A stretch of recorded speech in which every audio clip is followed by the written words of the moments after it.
Jesus sê Matteus 6 vers 33, soek eers die koninkryk van God en sy geregtigheid. Maar hoe ernstig is ons in hierdie soektog? Soek ons dit soos iemand wat laat is vir 'n belangrike afspraak met volle fokus en oorgawe op soek na sy karsleutels? Of soek ons na God se koninkryk net wanneer dit gerieflik is of wanneer daar nood is? Die woordjie soek beteken nie net 'n oppervlakkige kyk nie. Nee, dit vra fokus. Dit vra doelgerigtheid en eerlike introspeksie of selfondersoek van loop ek nog op die pad wat Abba Vader vir my bedoel het? Is sy wil my prioriteit?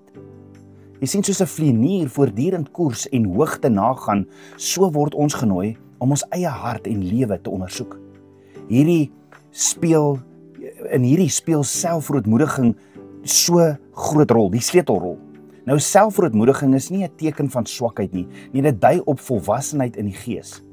Dit wys dat ons verstaan wie Abba Vader is en wie ons voor hom is.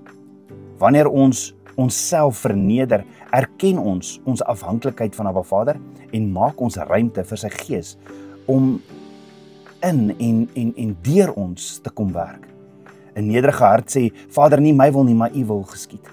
Jy sien, waar self afneem, neem God toe. Wanneer ons onder sy hand plaas, lei hy ons met wysheid, genade en waarheid na die bestemming wat hy voorberei het.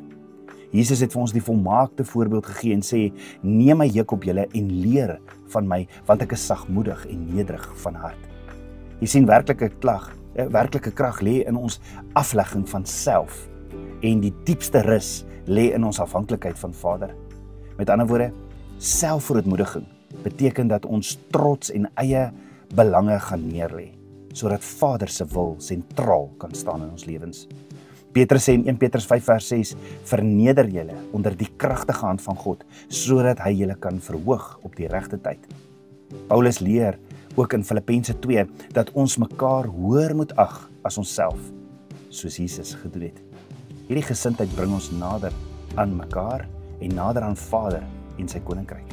So selfverootmoediging help ons ook om die vlees te oorkom. Galasiërs 5 vers 24 sê, dat die wat aan Jesus behoort, die vlees met sy begeertes gekruisig het.